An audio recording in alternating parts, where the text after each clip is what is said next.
More reliable NHL sources saying Islanders' move is imminent, but still we are in a holding pattern. We have the latest. Plus, the Islanders players, their prospects doing well in the World Juniors. We'll update you on that and a whole lot more coming up on this episode of the Locked On Islanders podcast. Your Locked On Islanders, your daily podcast on the New York Islanders. Part of the Locked On Podcast Network, your team every day.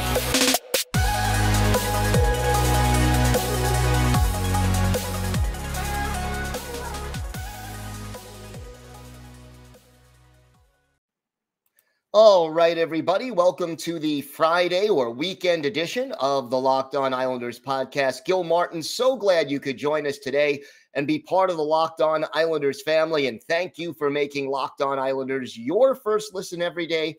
We are free and available on all platforms. We have got plenty to talk about on today's show. But first, if you've got something Islanders related on your mind, if you have a question, a comment, a topic you'd like us to discuss on the show, feel free to send us an email. The email address, lockedonislanders@gmail.com. You could also follow the show on Twitter at Locked On Isles, and you could follow me, Gil Martin, on Twitter at Ice Wars, NYR, VSNYI. We'll keep you up to date on all the latest Islanders news, notes, and happenings throughout this offseason, all the way up until the start of training camp next month. And I'll tell you, we remain in a holding pattern right now. More and more rumors coming out. Kevin Weeks reporting the Islanders will be making multiple moves very soon, but no moves as of the time that we are recording this show late Thursday evening. Frank Saravalli also saying, lots of rumors. Maybe the Islanders have signed Kadri. Still nothing official. So again, we hurry up and we wait. But hopefully there will be some news coming up at some point in the near future. And, you know, the multiple moves that Kevin Weeks was speaking about certainly could involve signing Noah Dobson and Kiefer Bellows and Alexander Romanov, the team's 3 restricted free agents, to new deals. It could be also, because he said at least, 4 moves, could have a Nazem Kadri signing, could have a trade connected to that to free up the cap space needed to acquire Kadri and integrate him into the lineup. But again, we just don't know at this point. We are waiting for Lou and the Islanders to make any kind of official announcement. And until we get to that point, it really is just a hurry up and wait situation where, fans are impatient. Fans want to know what's going on. And there are 32 teams in the National Hockey League right now. And since the start of free agency in the middle of last month, 31 of them have made at least one move. The only team in the league that hasn't made a move yet since free agency started is our New York Islanders. They have been all quiet. Now, again, it is entirely possible that Lou Lamoriello has these deals in his back pocket, that agreements have been reached, but nothing has been signed and or filed with the league office. But we're getting to the point in the offseason where most teams are done making moves. And, a third of the league, maybe a little bit more, is already above the cap. They need cap relief. You got a lot of things going on that need to be straightened out, but hopefully, before everybody heads up to cottages elsewhere in northern Canada to take a few weeks off before start of training camp, we find out what Lou Lamoriello either has done or is about to do or what have you. Now, some other news that was pertinent to the Islanders that may come into play as far as the Islanders are concerned before all is said and done. Former Islander goalie Robin Lehner, he's going to have hip surgery, probably going to miss the entire 2022-2023 season. And first of all, best wishes to Lehner for a complete and speedy recovery. Most Islander fans have a true appreciation for Robin Lehner, for his honesty, for his very public battle with mental health issues, and his bravery in coming forward to openly discuss that before he joined the New York Islanders. And, nothing but good wishes for Robin Lehner. But part of the fallout of Lehner now missing the season is the Vegas Golden Knights. They need a goalie. They do not have a proven, experienced, starting caliber goalie on their roster. Now, I've seen some talk on Twitter. Doesn't it make sense for the Vegas Golden Knights to at least inquire about Semyon Varlamov? Because the Islanders have Ilya Sorokin. Varlamov is definitely still a starting caliber goalie. He has 1 year left on his contract. If he doesn't work out, he's gone. Robin Lehner comes back, or Vegas makes other arrangements, and the Islanders, voila, free up $5 million in cap space.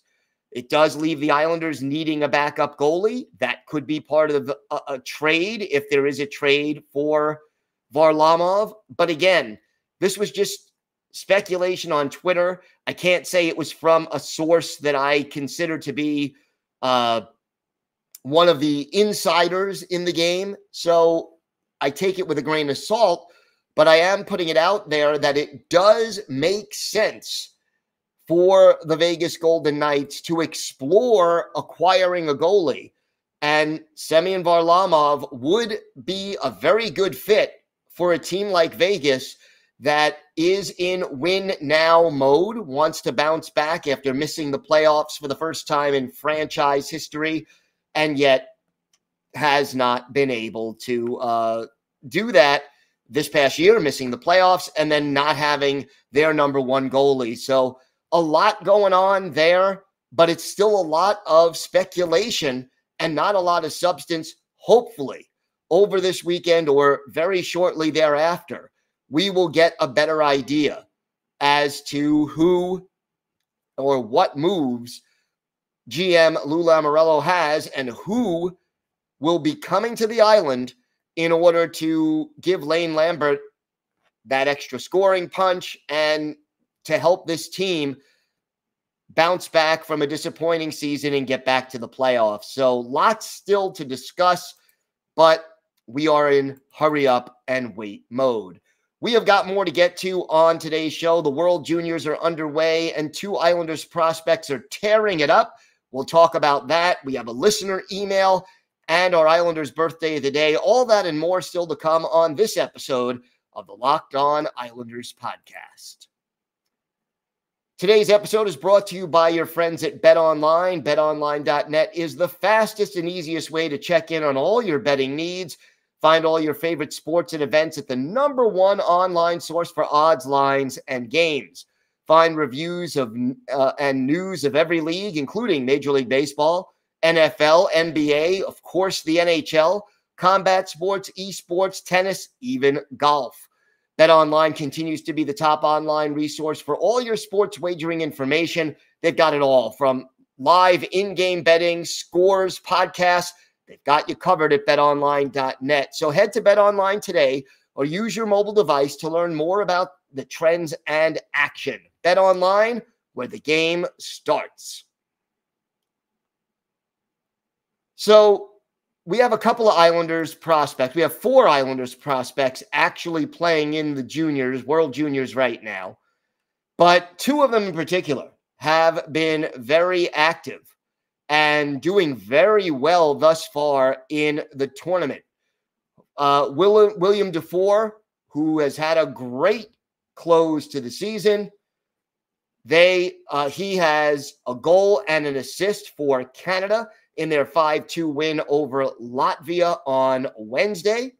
So very nice start to the tournament for Dufour, who was the Quebec Major Junior Hockey League MVP this year and did exceptionally well in the Memorial Cup. He continues to build and have his stock go up as he continues to play very well against top competition. He also had 6 shots on goal, which was second high on the team, and his 2 points tied him for the team high, along with Connor Bedard, Mason McTavish. And Ridley Gregg, excuse me. So really nice performance by William Dufour, but not only Dufour for Canada. How about Aatu Raty of Finland? A goal and 3 assists in the tournament opener for Aatu Raty. Finland beating Latvia 6-1. And it just, he had the primary assist on the first goal, a primary helper in the second period on a goal that made it 4-0 in favor of Finland. Scored early in the third period, beating the goaltender to the short side, and then had a secondary assist later in the third period to end with a 4-point night. So again, Raty finished last season with a 2-game end-of-season stint with Bridgeport.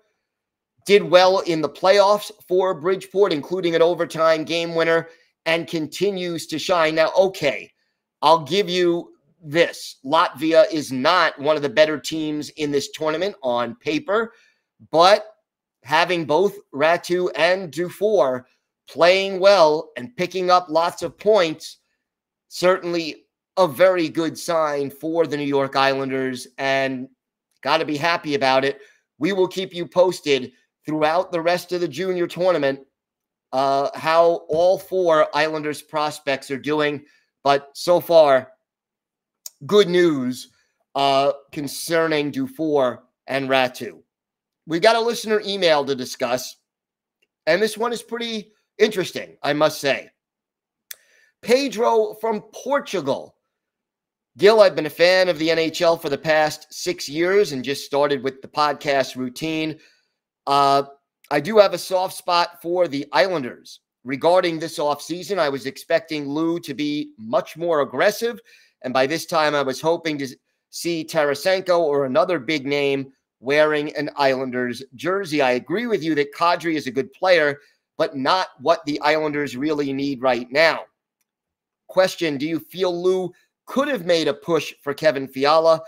And then what are your expectations for the season of Kyle Palmieri and Anders Lee? Keep it up. Always a pleasure to hear from you, Pedro from Portugal. Well, thank you, Pedro, for the kind words about the podcast. Great to have a listener in Portugal, not exactly a place you expect to get a lot of listeners to an Islanders podcast, but thank you for your support, Pedro, and great to hear from you. The Fiala thing, I think he could have. I just don't know what the price would have been to make that deal, and I think the price was probably scaring Lou Lamoriello off, and the fact that there were a lot of cap issues with the salary cap that the Islanders probably would have had to have given up some players they didn't want to trade in order to make the Fiala thing a reality. I think Lou at least made some phone calls, asked about the availability of Kevin Fiala, but didn't get a winning bid under the circumstances. As for Kyle Palmieri and Anders Lee, for Palmieri, this is a tough one. I know he played the first half of the season hurt and got off to a very frustrating and very slow start. Ended the season with 15 goals, had a good later second half of the season when he was healthier. Is Kyle Palmieri at this stage in his career a first-line forward? I would say no. Is he still capable of getting you 20 to 25 goals in a second and or third line role with maybe some second unit power play time added on? Yes, I think he is. but he has to have the right line mates.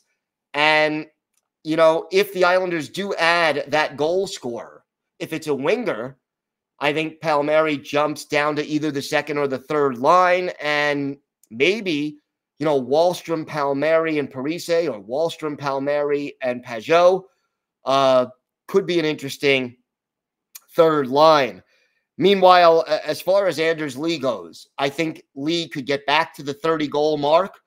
He is still a player who is in the late stages of his prime, but still in his prime, and still a leader on this team. The key, again, for Lee, if the Islanders could add a guy who likes to shoot the puck, a guy who is going to put more pucks on net, I could see Anders Lee getting more goals just on rebounds, tip-ins, deflections, and the like, and really helping that player with screens and you know, getting in front of the net and doing Anders Lee things. You know, the one thing that you like about Anders Lee, he's not afraid to go to those dirty areas in front of the goal, not afraid to battle for position up there. And, you know, you need guys like that. This team doesn't have enough of them. I would say that he probably will be back to between 25 and 35 goals, probably 60 or so points. And we'll see, you know, what kind of a season he has. But it is, a lot of it is going to depend on who is on the same line as Anders Lee, and whether or not Lee and that new player, if there is one, and or Matthew Barzal, you know, how does the chemistry develop?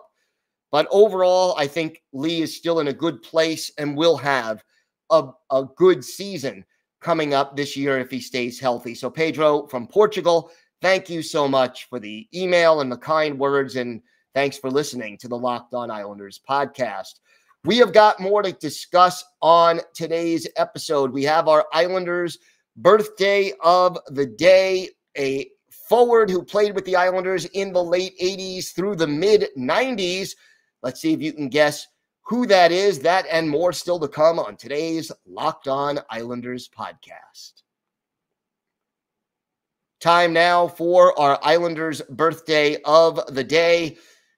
You know, we've been talking about the Fisherman jersey era, and here's a guy who did play in the Fisherman jerseys in his last season with the Islanders. Today's Islanders birthday of the day. Well, Thursday was the 52nd birthday of 54th birthday of former Islanders winger Brad Delgarno. Delgarno, a native of Vancouver, first-round pick of the Islanders back in 1985, sixth overall pick in the draft. Played 2 games for the Isles that first year in 85-86 and scored his first NHL goal. Did not become a regular for the Isles till 87-88 and then remained with the team through the end of the 95-96 season.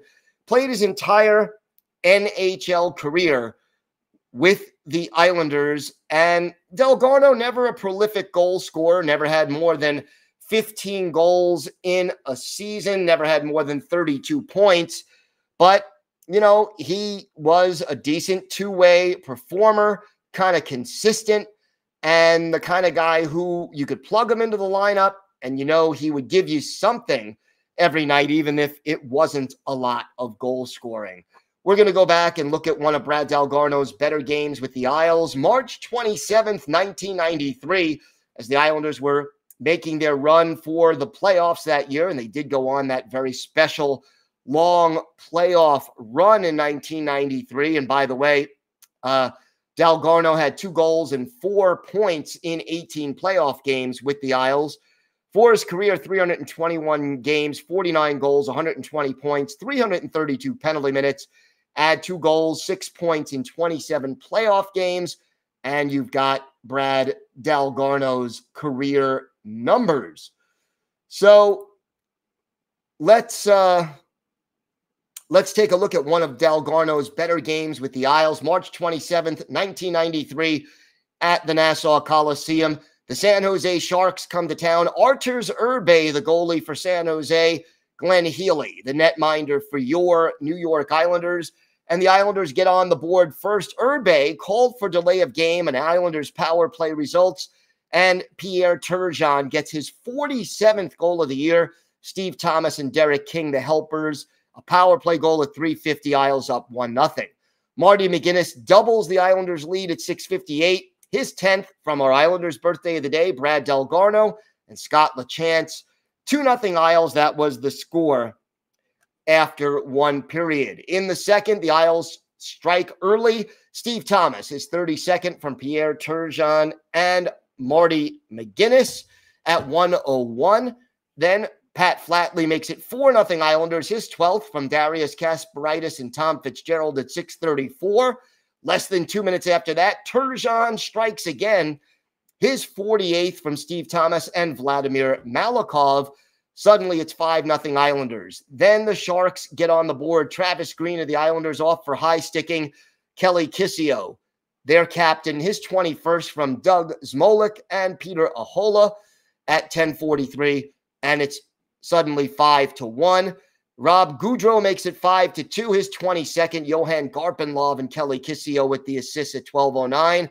But then our Islanders' birthday of the day, Brad Delgarno, his 13th of the year. McGuinness and Dennis Vasky with the assists at 18:39. Islanders up 6-2 after two periods.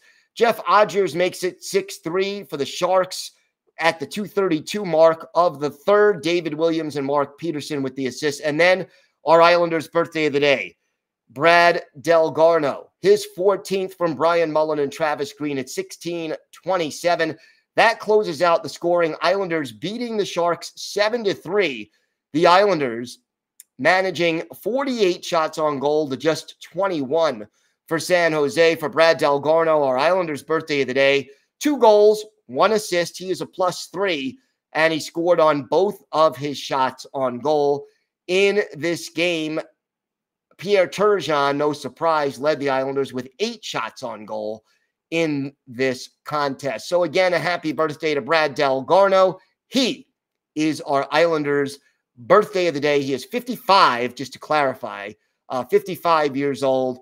He turned 55 on Thursday, August 11th. So we are still in a holding pattern.